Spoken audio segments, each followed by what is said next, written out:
आज चला हम लेके आए हैं आपके लिए कथन और निष्कर्ष के 20 क्वेश्चन। ठीक है, कथन निष्कर्ष जब पूछता है तो चला बाहर आके लड़का बड़ी कोकियाता है, कथन निष्कर्ष पूछ लिया, बाप रे बाप बाप रे बाप। कथन निष्कर्ष उसी से बनेगा जिसका कॉन्सेप्ट ठीक है। अगर आपका कॉन्सेप्ट ठीक नहीं है तो कथन और निष्कर्ष नहीं बनेगा किसी शर्त पे, और उसको टाइम देना होगा और कुछ चीजों को समझना होगा। जैसे चला अगर हम कहते हैं कि किसी को चाकू मारे और वो मर गया, ये कथन है, और इसका निष्कर्ष ये है कि आम खाए तो मीठा लगे। कथन और निष्कर्ष दोनों सही है, लेकिन कथन निष्कर्ष का सही स्पष्टीकरण नहीं है। अगर हम कहते हैं कि चाकू मारे तो मर गया, कथन है, निष्कर्ष क्योंकि चाकू में धार होता है, तो कथन निष्कर्ष का सही है। कथन जो है, निष्कर्ष जो है वो कथन का सही स्पष्टीकरण। अगर हम कहते हैं कि चाकू मारे तो मीठा लगा, आम खाए तो मर गया, इसका मतलब कथन और निष्कर्ष दोनों गलत है, तो स्पष्टीकरण का कोई सवाल ही नहीं उठता। बुझा रहा है? मारे चाकू मर गया, धार था, तो दोनों सही है, स्पष्टीकरण भी है। चाकू मारे मर गया, आम मीठा लगा, कथन और निष्कर्ष दोनों सही है, लेकिन एक दूसरे का स्पष्टीकरण नहीं है। चाकू मारे मीठा लगा, आम खाए मर गया, दोनों गलत। यही सोच के बनाना। और जो स्टेटमेंट सत्य और असत्य में नहीं आए उसको पेंडिंग में रखते हुए आगे बढ़ना। अगर असत्य पूछ रहा है, एग्जैक्ट असत्य मिल जाए तो वो आंसर होगा। असत्य पूछ रहा है, पेंडिंग स्टेटमेंट को छोड़ते हुए एग्जैक्ट सत्य मिल जाएगा तो वो आंसर हो जाएगा। ठीक है, ये सोच के आपको क्वेश्चन सॉल्व करना है, आपका क्वेश्चन बन जाएगा। एक क्वेश्चन कहता है, एक पूर्णतः घर्षणहीन पृष्ठ, वैसा पृष्ठ, एक पूर्णतः घर्षणहीन पृष्ठ पर खड़ा एक व्यक्ति सीटी बजाने से अपने को गति में ला सकता है। घर्षणहीन है मतलब चला समझ लो बर्फ का सिल। तो जरा सा, जैसे आप कजली वाला जगह पे कभी खड़े होइए, कजली वाला जगह पे खड़े होइएगा, जरा सा हिलिएगा, गिरिए जाइए। बर्फ पे आप खड़े होइए, जरा सा आप हिलिएगा, सीटी बजाने में तो बहुत तेज बल लगाना हो, जरा सा हिलिएगा तो गिर जाएगा। स्टेटमेंट सही है कि गलत है? एकदम सत्य वचन। अब कहता है यदि किसी तंत्र पर कोई बाह्य बल क्रियाशील नहीं हो तो इसका संवेग परिवर्तित नहीं होता। ये भी स्टेटमेंट सही है। ये संवेग संरक्षण का सिद्धांत है। ये किसका सिद्धांत चला? ये संवेग संरक्षण का सिद्धांत है। लेकिन चला इसका ये सही स्पष्टीकरण है क्या? इसका ये सही स्पष्टीकरण नहीं है। इसका मतलब क्या होगा? ए और आर दोनों सही है, लेकिन आर ए का सही स्पष्टीकरण नहीं है। आंसर बताओ क्या हो जाएगा? ए की बी की सी। इसका सही स्पष्टीकरण क्या होता? कह रहा है कि घर्षणहीन पृष्ठ पर खड़ा एक व्यक्ति सीटी बजाने से अपने को गति में ला सकता है। तो चला अगर सीटी बजाने से अपने को गति में ले आएगा, इसका कारण यह है कि घर्षण बल कम होने से गति ज्यादा हो जाता है। इसका कारण यह है कि बाह्य बल नहीं लगाएंगे, संवेग संरक्षित रहेगा। इसका कारण ये कदाचित नहीं है। हाँ, लेकिन स्टेटमेंट दोनों सही है, लेकिन एक दूसरे का सही स्पष्टीकरण है। अगला क्वेश्चन में आते हैं। कहता है चला कि क्या कहता है, चंद्रमा पर मानव का वजन पृथ्वी की तुलना में 1/6 है। क्यों 1/6 है? तो इसका निष्कर्ष है चंद्रमा पर पृथ्वी की तरह गुरुत्वाकर्षण नहीं है। इसका सही निष्कर्ष ये है चला कि चंद्रमा पर गुरुत्वीय त्वरण का मान g/6 है। इसका सही स्पष्टीकरण ये था। कह रहा चंद्रमा पर पृथ्वी की तरह गुरुत्वाकर्षण नहीं है, ये सही स्पष्टीकरण नहीं। वो अलग बात है कि दोनों स्टेटमेंट क्या है? सही है। आंसर बताइए क्या? ए की बी की सी की डी। कथन सही है परंतु कारण क्या है? गलत।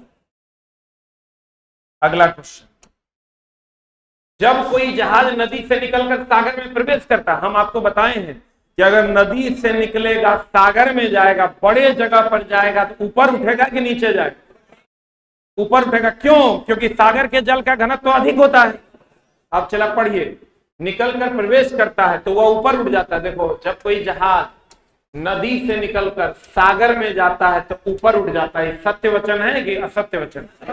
सागर बड़ा जगह है, वहां जाएगा, ऊपर उठ जाएगा। क्यों? सागर के जल का घनत्व नदी के जल के घनत्व से अधिक होता है। सागर के जल का घनत्व अधिक होता है, यही ना मामला है। तब बताइए आंसर क्या होगा? ए और आर दोनों सही है, आर ए की सही व्याख्या नहीं है, आंसर हो जाएगा। अगला प्रश्न, तंतु यानी फिलामेंट, यानी आप ऑप्टिकल फाइबर की बात हो रही है, किसकी बात हो रही है पता, ऑप्टिकल फाइबर यानी तंतु प्रकाशीय पूर्ण आंतरिक परावर्तन के सिद्धांत पर आधारित है, सही बात है कि गलत बात है? ये चला जो ऑप्टिकल फाइबर है ये पूर्ण आंतरिक परावर्तन के सिद्धांत पर आधारित है कि नहीं है?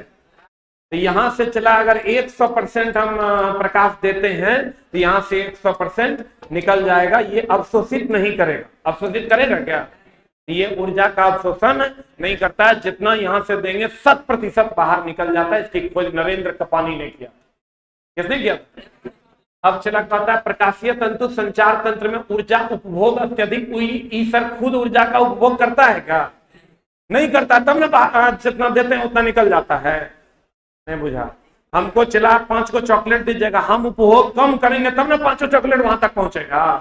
तो बता, प्रकाशीय तंतु जो है, ये जो ऑप्टिकल फाइबर है, ये खुद ऊर्जा का उपभोग कम करता है कि ज्यादा करता है? कम करता है, तब ना 100% पार कर जाता है। तो ये स्टेटमेंट भी सही है, ये भी सही है। प्रकाशीय तंतु का संचार रेडियो आवृत्ति अवरोध से मुक्त होता है। इसमें कोई अवरोध होता है क्या? इसीलिए तो चला Modi ji digital India mission के तहत जमीन के अंदर ऑप्टिकल फाइबर बिछा रहे हैं, ताकि वो जो सिग्नल हवा में जो अवरुद्ध हो रहा है, बारिश आने पर सिग्नल उड़ जाता है, वो सब काम नहीं होगा। तो ये स्टेटमेंट भी सही है। अब कहता है भारत में प्रकाशीय तंतु के निर्माण रिलायंस उद्योग नरेंद्र कपानी ने किया था। रिलायंस उद्योग ने नहीं, किसने किया था? नरेंद्र। भारत में प्रकाशीय तंतु का निर्माण केवल रिलायंस उद्योग से संबंध नहीं है, बहुत सारे उद्योग हैं जो ये काम कर रहे हैं। तो चला ये भी क्या हो जाएगा? गलत हो जाएगा। अब आंसर हो जाएगा 1, 2 एंड 3। अगला क्वेश्चन कहता है यदि कोई व्यक्ति पानी भरी बाल्टी में पड़े एक सिक्के को देखता है, एक बात बताइए, धंसता ऊपर से है कि नीचे से? ऊपर से धंसता है, नीचे से उठता है।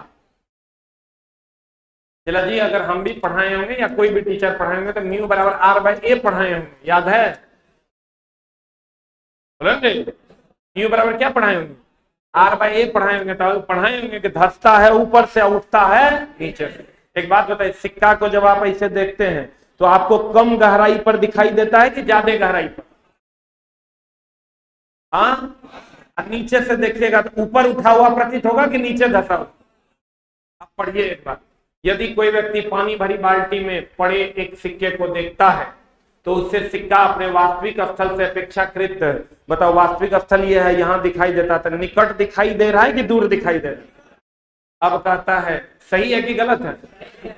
अब कहता है यदि जल के अंदर कोई व्यक्ति जल तल के ऊपर एक सिक्के को देखता है तो सिक्का अपने वास्तविक स्थल से अपेक्षाकृत जितनी ऊंचाई पर होना चाहिए उससे अधिक ऊंचाई पर दिखता है कि कम ऊंचाई पर दिखता है? हाँ, अधिक ऊंचाई पर दिखता है। तो बताओ दोनों सही है कि एक को सही है? दोनों सही है। यही कथन और निष्कर्ष वाले क्वेश्चन होते हैं। जो थ्योरी आपने पढ़ा है उसी को अप्लाई करना होता है, क्वेश्चन बन जाता है। इसी को आप कहिएगा कॉन्सेप्चुअल पूछा, तो हाँ पूछा, आप बनाइए, नहीं बनाएगा आपका नहीं होगा। एकदम सिंपल सा बात है। अगर कॉन्सेप्चुअल पूछा चला तो आप थ्योरी पढ़े हैं ना, तो आप चीजों को एनालाइज नहीं कर पाइएगा, तो वो नहीं देगा आपको बनाने, नहीं देगा बनाने, आप नहीं बना पाइएगा। फिर बाहर आके कहिएगा आप कथन निष्कर्ष वाले प्रश्न थे, तो चला कथन निष्कर्ष वाला प्रश्न था, क्वेश्चन हो सकता है किसी किताब में हो किसी में ना हो, लेकिन थ्योरी तो ये सब में है, सभी किताबों में म्यू बराबर r/a, और उसमें बताया जाता है कि कितना उठा हुआ प्रतीत हुआ, कितना धसा हुआ प्रतीत हुआ। ये चला आपको समझना पड़ेगा, तब आप क्वेश्चन बना पाइएगा। कहते हैं पराश्रव्य तरंग के बारे में सब पॉइंट चला किताब में लिखा था। कीड़ों को नष्ट करने में, कपड़ों से धूलकण को हटाने के लिए पराश्रव्य तरंग एक प्रकार का ध्वनि तरंग है। ध्वनि तरंग एक प्रकार का कंपन है। इसका उपयोग बीमारी जैसे चला बच्चों की जांच में, लेजर ऑपरेशन में, अल्ट्रासोनोग्राफी में करते हैं, स्वचालित दरवाजे को नियंत्रित करने में, इस सब में इसका उपयोग करते हैं। आंसर बता क्या हो जाएगा? सभी सही। ठीक कर लेना, आंसर क्या हो जाएगा? सभी सही है। और सब पॉइंट देखिएगा, किताब पलटिएगा, लिखा खाली इसको कथन बना के दे दिया है, बस उसको हमको वेरीफाई कर देंगे।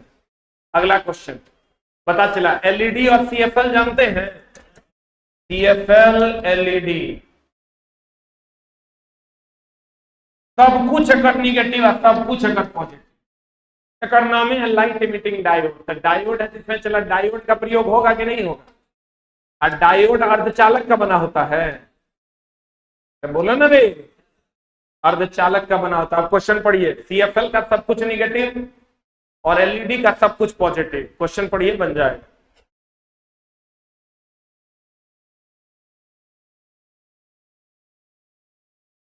पढ़िए, पहला कहता है प्रकाश उत्पन्न करने के लिए सीएफएल पारा वाष्प, ये जो चला सीएफएल पहले आता था उसमें पारे की वाष्प भरी होती थी, और संदीपक का प्रयोग करता था, जबकि एलईडी लैंप अर्धचालक पदार्थ का बना होता है। सही है कि गलत है? एकदम सत्य। पहले जब सीएफएल होता था चला फूटता था तो आवाज करता था, और जब एलईडी आ गया तो उसमें कुछ नहीं भरा जाता, खोल दीजिए कोई फर्क नहीं पड़ता। बोलो हाँ या ना? संदीपक होता है जो आप ये कह सकते हैं प्रतिदीप्तिशील पदार्थ, जो उसके अंदर से कलई किया हुआ होता है। सीएफएल का औसत जीवन अवधि एलईडी लैंप से अधिक होता है। ये सही है रे? सीएफएल ज्यादा दिन चलता था कि एलईडी ज्यादा दिन चलता था? अब चला इतना जगह दिमाग होगा वही पढ़ के बना पाएंगे, नहीं तो हाँ सीएफएल एलईडी, हाँ माया एलईडी है सीएफएल कैसे बनेगा? हाँ नहीं बनेगा, ऐसे होगा। क्वेश्चन देखो, सीएफएल जो पहले यूज करते थे उसकी औसत जीवन अवधि एलईडी लेंस से बहुत अधिक नहीं होती थी। अब जो एलईडी यूज करते हैं उसका जीवन काल जाते, बोला ने, इसीलिए तो एलईडी यूज करते हैं। ये गलत है। अगर एलईडी लैंप की तुलना में सीएफएल कम ऊर्जा सक्षम होता है, एलईडी की लैंप की तुलना में सीएफएल जो है वो कम ऊर्जा सक्षम होता है। सही बात तो है? तो चला ये भी सही है, ये भी सही है। 1 और 3 इज द राइट आंसर। लेकिन ये चला मर्दों की बात है, हिजड़ों से नहीं बनेगा। अगर आप क्वेश्चन सही तरीके से नहीं पढ़े हैं और आप कॉन्सेप्चुअली चीजों को नहीं पढ़े हैं तो आप सवाल ही बना दीजिएगा, ये संभव नहीं है। अगला बताइए क्या होगा? अंतरिक्ष यान पृथ्वी पर उतरते समय कुछ क्षण के लिए भू स्टेशन से रेडियो संपर्क खो देता है। सही बात है कि गलत बात? कहता है जब एक अंतरिक्ष यान पृथ्वी के वायुमंडल में प्रवेश करता है तो यान के सतह का ताप बढ़ जाता है।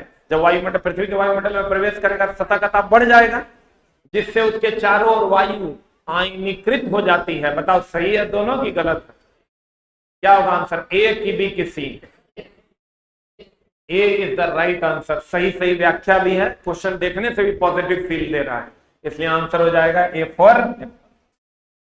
अगला क्वेश्चन देखो, जो तुरंत नहीं आता होगा पेंडिंग में रहो, आगे बढ़ो, आंसर मिल जाएगा। सत्य असत्य वाला क्वेश्चन में ऐसे ही करना। कहता वायुयान के विशेष रबर के टायरों को थोड़ा कुचालक बनाया जाता है। रबर विद्युत का कुचालक होता है, लेकिन यहाँ विशेष दे दिया है, हम इसको नहीं जानते हैं, हम भी नहीं जानते हैं, तो इसको पेंडिंग में रख दें। हमको असत्य चुनना, देखते हैं कोई बवंडर मिल जाएगा तो सत्य होगा। बोलते अब कहता है प्रकाश का नीले तरंग बैगनी तरंग की तुलना में अधिक प्रकीर्णित होता है रे। सबसे ज्यादा प्रकीर्णन बैगनी का होता है और सबसे कम लाल का। ये तो चला महा गड़बड़, यही तो गलत है। इसका मतलब जो पेंडिंग में रखे थे सही होगा। बोले नहीं, आंसर क्या हो जाएगा? आंसर क्या हो जाएगा? D for one. अब बाकी सही है, बोले नहीं करे, बाकी क्या होगा? सही। चला अस्थिर से जुगाड़ से क्वेश्चन बना के निकल जाओगे। भगवान से मनाओ कि तुम्हारे सिटिंग में 2-4 क्वेश्चन चला ऐसा दे दे, ताकि तुम भीड़ से अलग हो जाओ, रिजल्ट के निकल जाओ, अगर तुम्हारे पास कॉन्सेप्ट है तो। नहीं तो नहीं होगा। एक धातु के तार का तापक्रम बढ़ जाता है जब उसके बीच विद्युत धारा प्रवाहित की जाती है। सही बात की गलत बात? चला सही बात है, तार से विद्युत धारा प्रवाहित कीजिएगा, तार गर्म होता है। बोले फिर कहता है अब क्यों गर्म होता है? धातु के अणुओं के पारस्परिक संगठन से उष्मा ऊर्जा का मोचन होता है। पारस्परिक संगठन का मतलब होता है टक्कर। बताओ चला धातु के तार में जो परस्पर अणु है वो आपस में टकराएंगे, गैस जो टकराएगा, कि जो उष्मा का मोचन होता है चला, ये प्रतिरोध गुण के कारण होता है। किस गुण के कारण होता है? जब उष्मा जो उत्पन्न होता है, पढ़े किसी तार में उष्मा उत्पन्न होता है प्रतिरोध गुण के कारण। कौन गुण के कारण? उसके अणु आपस में तब न टकराएंगे जब वो गैस होगा। बोलवे नहीं करे। तो चला इसका आंसर बताओ। ये सही है जबकि ये क्या है? आंसर बताइए क्या है? ए और आर दोनों सही है। ए सही है जबकि आर क्या है? आंसर किसके कारण उष्मा का मोचन होता है? प्रतिरोध के कारण, न कि टक्कर के कारण। अगला क्वेश्चन, उच्चतर तापमान पर रासायनिक अभिक्रिया तीव्र होती है। एक बात होता है, चीनी पानी ले लीजिए आप, चीनी पानी ले लीजिएगा, उसको गर्म कीजिएगा, तो गर्म कीजिएगा जल्दी जल्दी घुलेगा कि लेट से घुलेगा? आप गर्म कीजिएगा तो अणुओं की गति बढ़ेगी कि घटेगी? बढ़ेगी ना। क्वेश्चन पढ़िए, उच्चतर तापमान पर रासायनिक अभिक्रिया तीव्रतम हो जाती है और उच्चतर तापमान पर आणविक गति और द्रुत हो जाती है। सही बात की गलत बात? आंसर ए की बी, सही स्पष्टीकरण भी है। और चला ये ध्यान रखिएगा कि रासायनिक अभिक्रिया पर दाब का कोई असर नहीं पड़ता। रासायनिक अभिक्रिया पर दाब का प्रभाव नहीं पड़ता।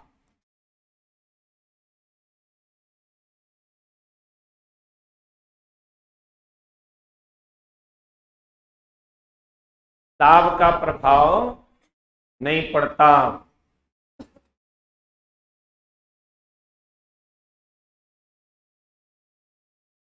दाब का प्रभाव पड़ता कि नहीं पड़ता? नहीं पड़ता। अगला क्वेश्चन, रासायनिक तत्वों के आवर्त, तो चला पता है कि नहीं, आयनन, विभव, इलेक्ट्रॉन बंधुता, विद्युत ऋणात्मकता आवर्त में बढ़ता कि घटता? बढ़ता। अब परमाणु त्रिज्या, आकार और आयतन क्या होता? घटता। याद है, आवर्त का स्पेलिंग बड़ा है इसलिए बढ़ता, वर्ग का स्पेलिंग छोटा है इसलिए घटता। आप पढ़े होंगे इस चीज को। अब वही क्वेश्चन है, ओकरे 3 स्टेटमेंट में बांट दिया है क्वेश्चन, देखो बनता है कि नहीं। किसी एक आवर्त के अनुदिश आयनन, विभव धीरे धीरे, आवर्त का स्पेलिंग बड़ा है चला, तो कम होगा कि बढ़ेगा? बढ़ेगा ना। एक गलत स्टेटमेंट। फिर कहता है तत्व के किसी एक वर्ग में जैसे जैसे परमाणु भार बढ़ता है, इलेक्ट्रॉन बंधुता, वर्ग में कह रहा है, वर्ग का स्पेलिंग कम है, इलेक्ट्रॉन बंधुता कम हो जाएगा, सत्य वचन है। चला मर्दों की बात है, ये मर्दानगी होनी चाहिए ये सब क्वेश्चन बनाने के लिए। कहता है किसी निर्दिष्ट आवर्तक में जैसे जैसे परमाणु आवर्त में परमाणु संख्या बढ़ती है, विद्युत ऋणात्मकता कम हो जाएगा कि बढ़ जाएगा? बढ़ न जाएगा। ये भी गलत है, केवल 2 सत्य है। बोलेंगे अब यही क्वेश्चन पूछ देगा, अब को किया आएगा कि भैया कथन निष्कर्ष पूछ दिया। क्या पूछ दिया? ये थ्योरी नहीं पढ़े हैं आप? पढ़िए, लगाइए, बनाइए, आदमी ने है, लगाइए ना, खूब बनेगा सवाल। लेकिन उसके लिए तो हिम्मत न करना होगा। चोर चौहाड़ जैसा क्वेश्चन छुएगा नहीं बने, मरद जैसा क्वेश्चन हैंडल करो बन जाए। अब देखो ये भी थ्योरी तुम पढ़ा है लगा, लेकिन हमरो किताब में नहीं है। थ्योरी है मेरे किताब में, ये क्वेश्चन नहीं है, लेकिन क्वेश्चन जो थ्योरी है ओकरा से बने। क्वेश्चन कहता है निम्नलिखित कथनों पर विचार कीजिए, कांच पर उत्कीर्ण किया या खरोचा जा सकता है। सही बात है। उत्कीर्ण करना मतलब होता है लिखना, खरोचना मतलब हो गया काटना, छिलना। तो क्या चला तेरा गुरु जी ने बताए हैं कभी कि कांच को काटा जाता है, हीरा से लिखा जाता है हाइड्रोफ्लोरिक अम्ल से? के पढ़ेगा? उत्कीर्ण मतलब होता है लिखना, उत्कीर्णित कर देना मतलब क्या होता है? लिखना। तो यही दोनों आंसर है, 1 और 2 इज द राइट आंसर। आप ये भी पढ़े हैं कांच पर लिखा जाता है हाइड्रोजन फ्लोराइड से, और ये भी पढ़े हैं कि कांच को काटा जाता है किससे? हीरा।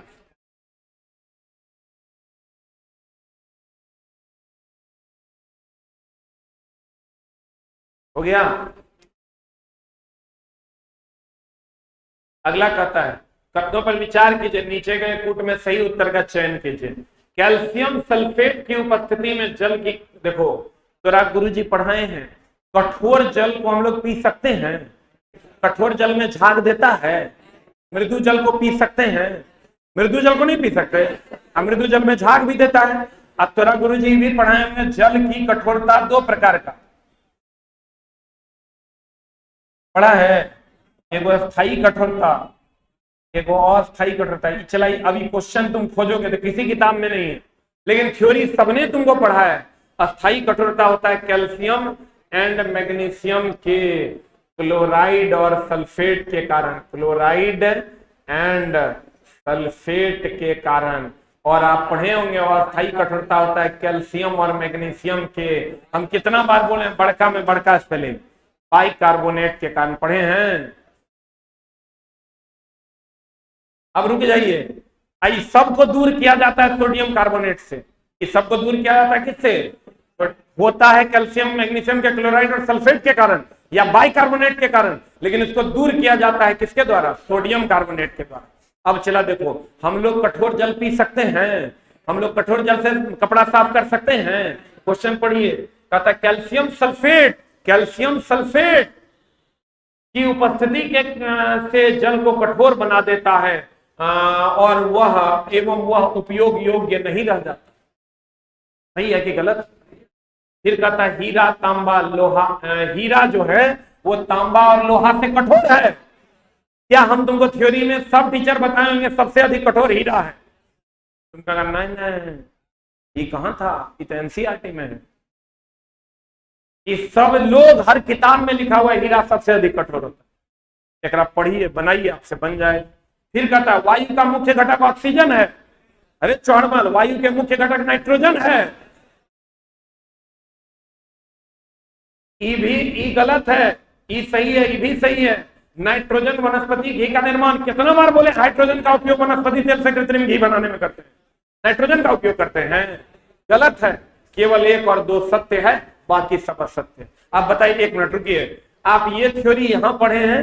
रुकना रे, ये थ्योरी आप यहां पढ़े हैं, ये थ्योरी आप लाइट में पढ़े हैं, ये थ्योरी आप पढ़े होंगे चला केमिस्ट्री के पहले चैप्टर में, छोटी छोटी मगर मोटी बातें।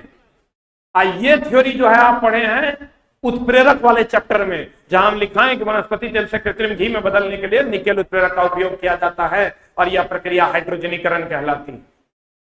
बोलो हाँ या ना? लेकिन चला तुम कहेगा सब ये नहीं है, कहां से है पते नहीं चला, तो पता चलेगा जब तक आप कॉन्सेप्चुअली नहीं पढ़िएगा। चला कोर्स खरीद लेने से नहीं होगा, चीजों को आप पढ़ लीजिएगा तो हो जाएगा। एकदम आपको स्ट्रांग बनना पड़ेगा कॉन्सेप्चुअली। जल्दी लिखिए।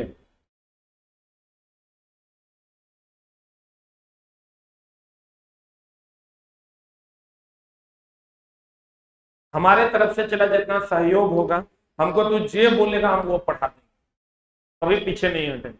कि सब हम खोज खोज के लाए हैं कि तुमको हम, तुम्हारा जो अंदर का डर है, अभी तुम सुनता होगा कथन निष्कर्ष पूछा जा रहा है, वो डर खत्म हो जाए और तुम हमारे तरफ से निश्चिंत रहो। जब पढ़ेगा क्वेश्चन तो तुम अप्लाई करेगा अपना थ्योरी और बना लेगा सवाल।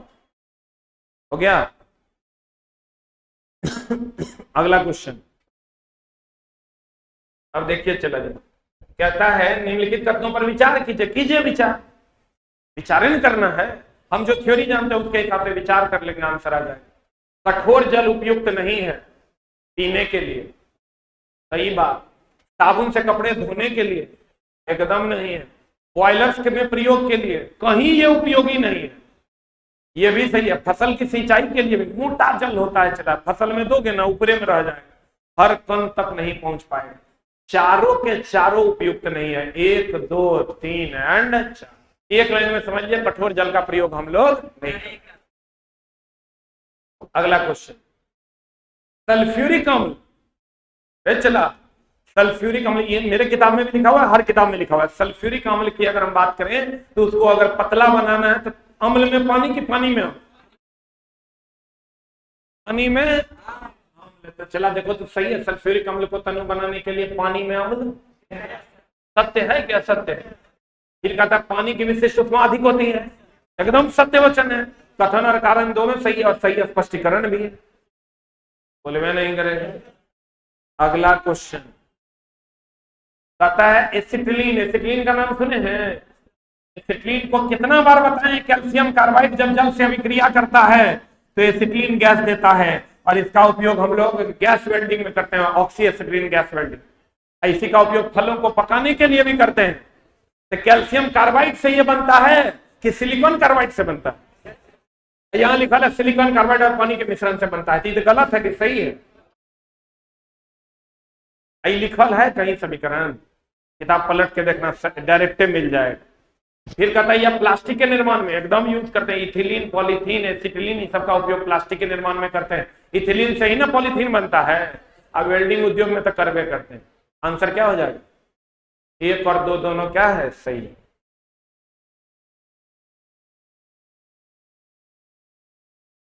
अगला क्वेश्चन, पता चला शुष्क सेल यूज करते हैं। एक बार चला कभी किताब पलटिए और वहां देखिएगा सेल में लिखल है सेल दो प्रकार के, एक प्राथमिक दूसरा द्वितीयक। प्राथमिक वो होता है जिसको बार बार चार्ज नहीं किया जा सकता और द्वितीयक वो होता है जिसको बार बार चार्ज कर सकते। बोलो चला वोल्टेइक सेल, डेनियल सेल, शुष्क सेल, सब प्राथमिक है कि द्वितीयक है? सब प्राथमिक है। किताब पलटिएगा ना तो लिस्ट बनाइए।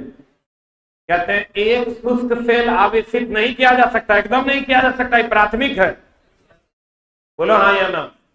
फिर कहता शुष्क सेल में होने वाली अभिक्रिया उत्क्रमणीय कैसे हो जाएगी? जब इसको चार्जे नहीं किया जा सकता तो उत्क्रमणीय तो वो होता है जो बार बार चार्ज किया जा सके। तो चलो ये गलत है, केवल ए सही है और आर क्या है? क्योंकि शुष्क सेल प्राथमिक सेल। अब चला हम आपको क्या पढ़ाए हैं, हम आपको या कोई भी टीचर आपको क्या पढ़ाया? प्राथमिक सेल का लिस्ट लिखा हुआ है, द्वितीयक सेल का लिस्ट है और लिखा हुआ है प्राथमिक सेल अनुत्क्रमणीय होता है क्योंकि ये बार बार चार्ज नहीं होता है, और द्वितीयक सेल उत्क्रमणीय होता है क्योंकि ये बार बार रिवर्सिबल प्रोसेस है, ये बार बार चार्ज होता है। द्वितीयक सेल की दक्षता अधिक होती है। लेकिन चला उसी से रिलेट करके ही ना क्वेश्चन है, उसी को कथन और निष्कर्ष बना के दे दिया गया। आंसर बताइए क्या होगा? डी फॉर क्या है? नॉर्मल क्वेश्चन से ज्यादा कम टाइम में ये बन जाता है क्योंकि चला सब बात एकरा में देले रहता है, खाली हमारा सही गलत चुनना होता है। अगला क्वेश्चन बता, नर मादा।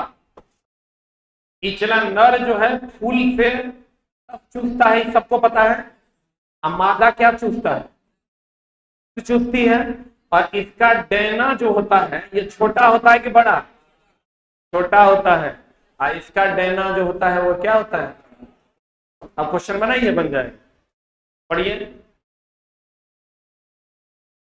केवल नर रक्त चूसते हैं, नर रक्त नहीं चूसते हैं, केवल मादा रक्त चूसती है। सही बात है, मादा पौधों का रस चूसती है, एकदम नहीं चूसती है। चला गलत है, मादा की अपेक्षा नर के डेने बड़े होते हैं, ये भी गलत है। नर के डेने बड़े नहीं होते हैं, नर की अपेक्षा मादा के डेने बड़े। आंसर क्या होगा? 2 और 5 इज द राइट आंसर। कहां है आंसर? ये हो गया। अगला क्वेश्चन कहता है कुछ जीवाणु अपना भोजन संश्लेषित कर लेते हैं। सही बात है। पहला जीवाणु था माइकोप्लाज्मा, वो खुद एक कोशिका है, वो अपना भोजन खुद बना लेता है। अब चला कोशिका भी एक प्रकार का जीवन है। चला ये सही है। कहता है इन जीवाणुओं में हरा पदार्थ जो हरित लवक पदार्थ है पाया जाता है। सत्य है क्या? सत्य है। आंसर बताओ क्या होगा? सही स्पष्टीकरण। हरित लवक से ही ना भोजन मिलता है रे, जिसको आप क्लोरोप्लास्ट कहते हैं। Thank you very much.